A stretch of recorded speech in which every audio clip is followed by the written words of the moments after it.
Welcome to Starcraft 2 Battle Report. Hey everyone, I'm Dustin Browder. I'm the lead designer on Starcraft 2. And I'm Robert Simpson, an esports team member. And today we have Matt Cooper playing as the Red Protoss and David Kim playing as the Blue Terran on Kulos Ravine. This is an alpha version of Starcraft 2, but there's a lot of new units and a lot of new abilities these players can employ against one another. Let's go to the game. Here is Matt Cooper in the lower right hand of the map playing as the Red Protoss, and all the way across the map, across this huge battlefield, is David Kim playing as the Blue Terran. This is on Kulos Ravine. This is a new map for our alpha version of StarCraft 2. You can see there's a very narrow choke point allowing access into your base, and you've got this very easily defended expansion up here where you could build another town and try to gather more resources. This area is protected by these rocks. If you destroy these rocks, you can get access to this area. So you see, in order even to get up to that area, you need to destroy the rocks inside your own base.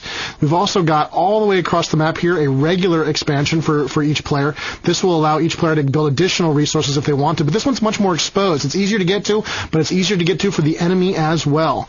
And in the middle of the map, we've got these Xel'Naga watchtowers, which allow players to see a huge area around them if they capture the towers. These will be critical during the battle, as these towers are right between both players, and capturing these towers will give both players a lot of information about what's going on across the map. And of course, being a good StarCraft 2 map, these areas are mirrored. It is balanced. You can see there is a similar position here next to the Protoss player as there was next to the Terran player. And finally, we've got these high yield expansions here. This is a place where you get access to high yield minerals. You collect additional resources for controlling that area, and both players would be highly incentivized over the course of the game to try to get control of those areas. But as with your expansions, they're much harder to defend. And so now on production, we can see both the players trying to keep up with the resources, pumping out another probe and SCV. We do see both the gateway and the barracks being built simultaneously. The Protoss and Terran player already have down at least one farm. We do see a probe and a supply depot out on the battlefield. Now that probe is scouting out just a little earlier than that SCV. They're likely going to see each other's scouts and be able to guess, use their intuition to find out where the other player is. We do see the Protoss player throw down an assimilator, so we're probably going to see him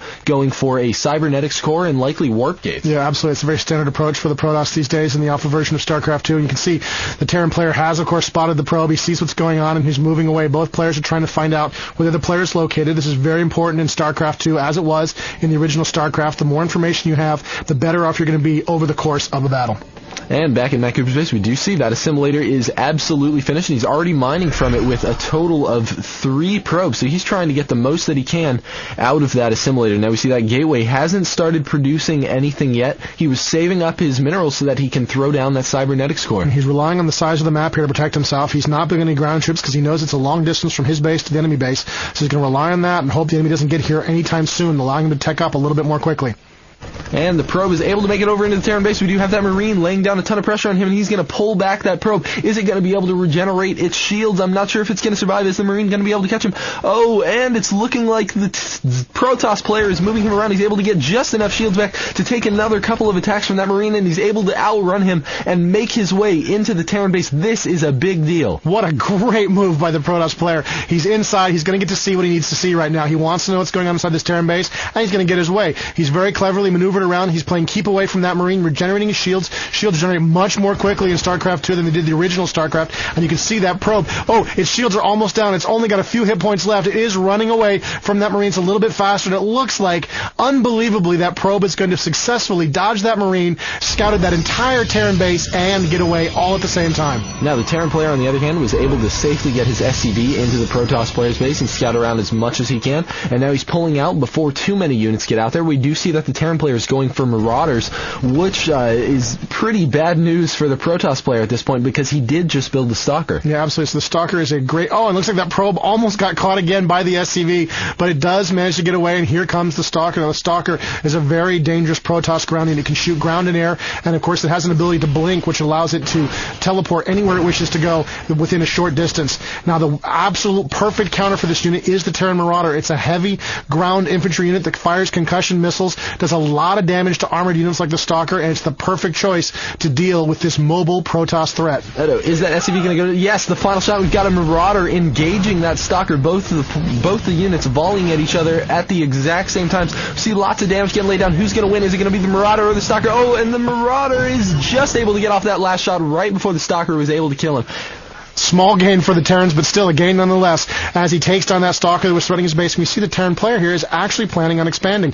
He's got a command center in production down at the very bottom of the screen. He's probably going to fly that up to that plateau just south of his base, where he will be able to harvest safely. And the Protoss player may be unaware of it for quite some time, unless he gets some flyers out to have a look at what's going on. Meanwhile, back in the Protoss base, because there's a lot of teching going on, a lot of resources being laid down here. Looks like he's got some more gateways on the way. He's got another simulator going down, and he's got a Twilight Council, which will allow him to build Immortals, it'll allow him to detect Dark Templars. It's really a gateway for a lot of choices for the Protoss. Allow him to build Charge on his Zealots, allow him to move much more quickly. A lot of choices coming out of that building, so we're going to see what the Protoss decides to do once he gets that tech in play. And so here David Kim has taken advantage of his ability to lift off and load a few SCVs into that command center and land them right on that high ground expansion. Oh, and the Protoss player, it looks like, has built a proxy pylon, as we've come to call it, in this StarCraft 2 alpha build, where you actually build a pylon closer to a player's base so that you can warp units in much closer so that they can cover lots of ground very quickly. This is the only reason to put that pylon down right there, is so he can warp in units right there in the middle of the battlefield. This will significantly cut off the amount of time it takes the Protoss player to move across the battlefield. And we had the tech console up there just a second ago, and we saw that the Protoss player was researching Charge. This will allow his Zealots to move much more quickly, allow him to catch, hunt down, and destroy those Marauders. And looking at the resourcing, we see both players are pretty even in their resourcing, so it looks like it's still a very, very close game. And there's the proxy pylon in operation. You can see all those forces just warped in there out of nowhere. Looks like the Marauders don't want to fight them quite yet. They're going to back up, hope not to be seen, but they are seen. Now the Stalkers are going to take some damage here from the Marauders, but it looks like the Terran player is really taking a beating. And wow, he's pulled one Stalker back, drawing the Marauders' fire, drawing it away from the stack, and the Protoss player wins the battle handily. What an excellent move by the Protoss player. It's really all about controlling units. Getting the most out of the units at this high level of play is what's incredibly important. Now, back at the Terran base, the Protoss is trying to make a push in there. He does see a couple Marauders out. Oh, he thinks that he can take that army, but what's this? Two more Marauders show out from behind the Terran's base, and the Protoss army is absolutely overwhelmed. We're going to see those Stalkers just get mauled. Yeah, he would love to escape at this point, but those concussion missiles do slow down units that are hit by them for a short time. It really means that there really was no hope of escape there. All the Protoss could really hope to do at that point was do as much damage as they could before they were taken down. And here is the Protoss response to the Marauder. He's got a bunch of Zealots in play. He's going to warp in a bunch more. These guys are extremely dangerous against the Marauder. The concussion missiles don't do nearly as much damage against lightly armored targets like the Zealot, and it looks like the Zealots might be able to chase down and kill these Marauders. Ooh, and we're going to see those Marauders are hot on the tail of all those Zealots. Whoa, and it's looking like those 6 Zealots are feeling extremely zealous and are going to move right back in there and try and chase down all those Marauders. We got 3 more Zealots getting warped into play, and here they go. They're chasing down those 3 Marauders, only 3 remaining. Wow, and Charge is finished researching. They are going to be able to chase down the Marauders, no problem. Yeah, there's nowhere to run now, and the Marauders know it. Once that Charge comes online, you can see those blurs on the Zealots. They move so quickly, there's no escape for the Marauders now. They're just running for their lives, trying to escape inside the Terran base, preserve this force as long as he possibly can. And the Zealots are loose. They're loose inside the Terran base, and they're just trashing the place. They're going immediately for the SCVs, and you can see they're just tearing the place apart, killing as many SCVs as they can. The SCVs are turning, fighting back, desperately trying to stem the loss of life, trying to kill as many Zealots as they can. Oh my God, he's taking just a terrible beating in his economy. The Zealots are just cutting into those SCVs. Some Zealots are going down, but the SCVs are taking even worse damage. He's down to 25 SCVs, while the Protoss have 33 still in play by the time those Zealots leave the base. So now, the Protoss player probably thinks that he has this huge one up, but little does he know that the Terran player actually has that high ground expansion where he's able to still safely gather all the minerals he wants. Yeah, absolutely. The Protoss player's got me feeling really confident right now. He just did a terrible amount of damage to his economy. You can see he's panning across the map there. He was expanding. It looks like the Protoss player's got everything going his way. What he doesn't know, of course, is the Terran does have another town. He has another base, and he's making good use of it. And the Zealots are back inside. They've bypassed that bunker, and they're going directly for the SCVs, trying to kill as many as they possibly can. Some of those SCVs are no doubt wounded from the previous battle. The Marines are trying to fight back. The SCVs are trying to get away, but the Zealots are just too tough. They're just trashing them and taking them down, and the Marines are running back for the cover of that bunker if they can only get to it. Oh, but the Zealots are trying to chase it down, and the Marauders finish just in time and are able to take down the Zealots. I have to say, I love charge. Yeah, it's such a great ability for the Zealot. It really makes them very effective in the mid-game. When the unit is starting to become less and less effective, suddenly charge can come online and give whole new life to the unit. Now, it looks like the Protoss are having a look around here. He's scouting around the map, making sure that there's no hidden expansions. Of course, he doesn't know about the expansion on the high ground. He might be able to guess that the Terran had done such a thing, but he doesn't know for sure. Oh my goodness, looks like the Terrans surviving of that battle are coming out to fight. They're moving out to engage this position. He's got a bunch of Zealots. He's just warped in, and he's engaging that tough Marauder force. The Marauders are having a lot of trouble. They're backing up. They're focus firing the Zealots, trying to slow them down, trying to buy themselves some time, trying to hope they can wear down those Zealots with repeated use of their concussion missiles. Ooh, and you have them turning around just trying to get off one shot and continue running away. They're trying to kite that Zealot away as fast as they can. Are they going to be able to take down that probe? Those two Marauders. We've got a Zealot and a probe in hot pursuit of those two Marauders, and they are able to take down both of them. Oh, but 3 more Zealots come into play, and those Marauders are not going to see the light of another day. Yeah, they're absolutely toast. So he managed to eke out a little bit of a victory there, but it wasn't enough. The warp in really helped the Protoss player get back into the game, make sure he got some forces down the battlefield, and maintain control of the middle of the map. It's very important for the Protoss player right now to maintain control of that middle area so he can keep up the pressure on the Terran base. That's right. Pressure is extremely important in StarCraft 2 because if you leave anyone alone for a given amount of time, you can get steamrolled. Yeah, absolutely. Now, it looks like the Protoss player has managed to expand here. He is going to bring up some additional probes from his other main base, and he's going to try to use that base to get some more resources. He's also got a robotics facility up and running, too, actually, as a matter of fact. He's got a Colossus on the way. He's built the support facility for the Colossus, and it's going to be coming out. This is a very dangerous unit. It can be upgraded to have siege range. It can move up and down cliffs. It's got a powerful area effect beam. It's not a great weapon against the Marauders, which is kind of a shame because there's a lot of Terran Marauders on the map.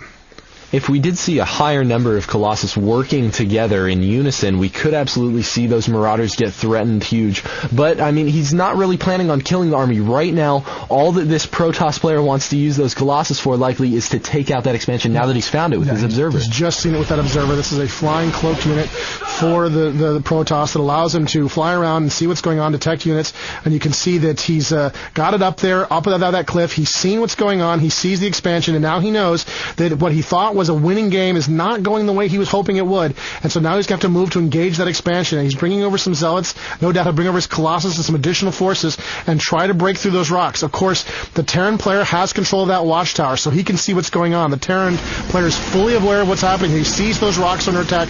Once those rocks go down, the Zealots will be into the Terran base, and the Terrans are trying to break through their own set of rocks. He needs to get up there to protect his base. Who will break their rocks first is the real question right now, and the Colossus is in. It's attacking the Terran base. It's driving off those SCVs. The SCVs are running for their lives while the Colossus is stalking around, trying to do as much damage as he possibly can. He's running as close to those Marauders as he can, and the Colossus is a little too close to that Terran army. It's trying to get off some shots. It's going to get off a few shots, and then it's dropped by those tough Marauders. Ooh, and it's looking like Matt Cooper was just a little bit distracted, possibly by seeing all of these Hellions run past his proxy pylon in the center of his map. We can see those Hellions laying down some damage, trying to take out as many of the probes as they possibly can. We do see a Stalker getting warped into play, going to lay down some pressure. The Hellions are going to try to move around over towards the natural. Oh, and that Colossus there. Those Hellions do not stand a chance. Yeah, those Hellions are going down to the Colossus and the Stalker, back into the Terran base.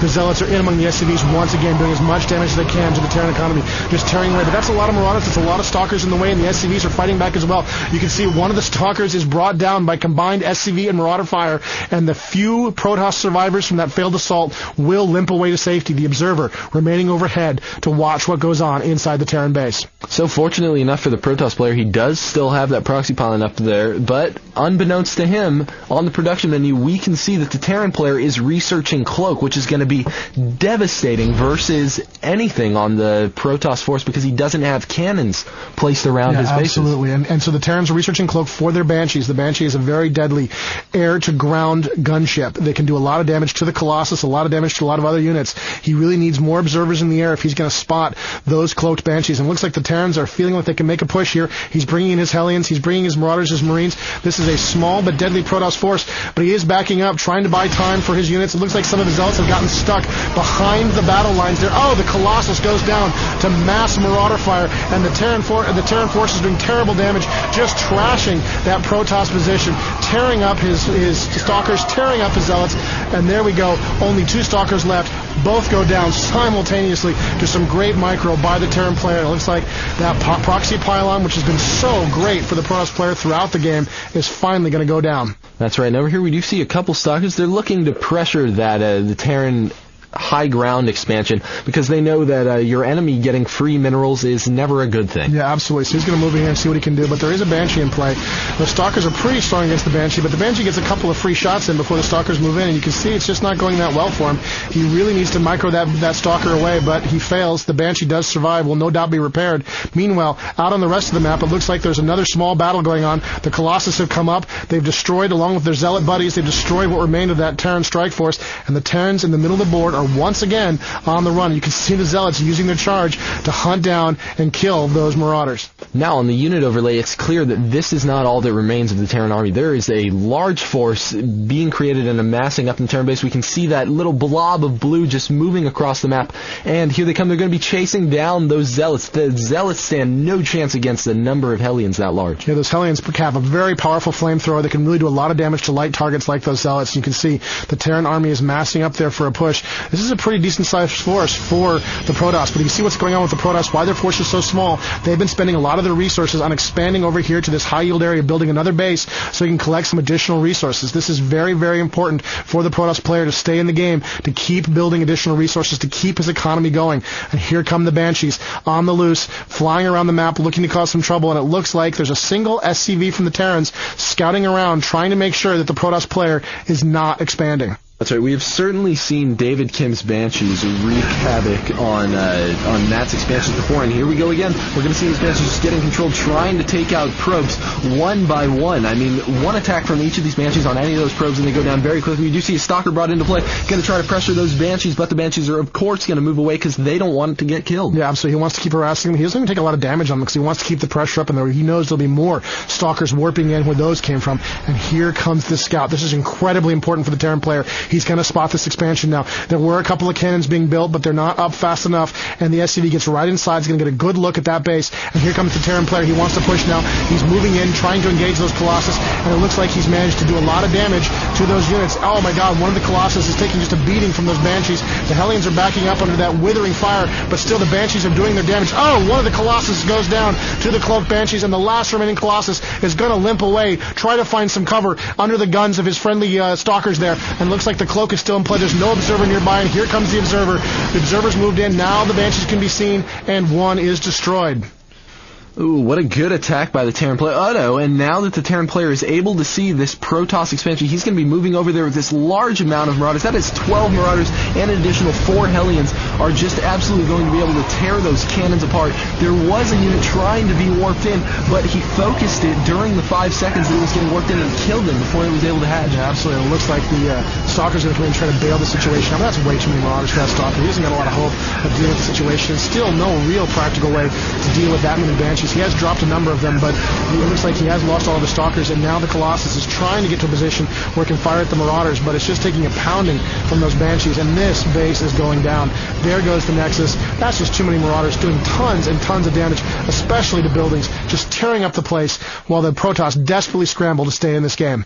Now, meanwhile, the Terran is just going to build another expansion. He wants to keep this one up, so he's just going to build another command center and take it on over to his natural expansion. Yeah, and it looks like here come the Banshees in once again. Now, there's not actually a lot going on back here. Most of the probes have already left. They've moved off to other areas to resource. Those Banshees can do some damage, but not a lot. Meanwhile, at the front of the Protoss base, the Terrans are pressing in. The Protoss don't have a lot on the field. You can see they're not producing almost anything. There's only 3 Zealots being warped in right now compared to the large number of forces being created by the Terrans. And here come the workers moving out, trying to engage these Marauders. He's got to drive these Marauders away. Here comes some Zealots tearing away at the Marauders, and the probes are moving in, fighting off as well. The Marauders are backing up, firing a shot, backing up, firing a shot, trying to kite these units away, trying to get as much damage as they can get in before they're brought down. They just need to leave this force as beaten as they possibly can, because right now David Kim is just trying to maintain the pressure while he continues production. We can see his resources are doing amazing. I mean, right now Matt Cooper's falling behind because he's using all of his probes to try and harass the Marauder force. And there go the probes back to production. Not very many left. It looks like he's got a couple of Zealots in play. He's very carefully trying to battle against these Marauders. I don't think the Zealot's going to survive. It's going to be a very close battle between these two, and the Zealot wins narrowly with 17 hit points remaining. The Zealot is the victor. A very small victory for a very, very troubled Protoss player. Wow, and David Kim is actually doing even better than we may have thought. He does have another expansion down in the bottom left of his base and has this huge, overwhelming force moving across the center of the map to seal the deal. Yeah, and here is the trouble coming in for the Terran player, a huge force of Hellions and Marauders. There's really nothing on the ground that can stand up to this. He needs some air forces to deal with it, but he doesn't have them, and here comes the last of the Protoss defenders,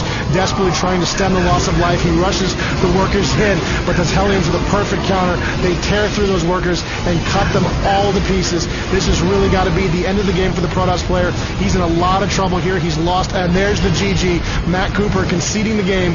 Good game, he says, to David Kim.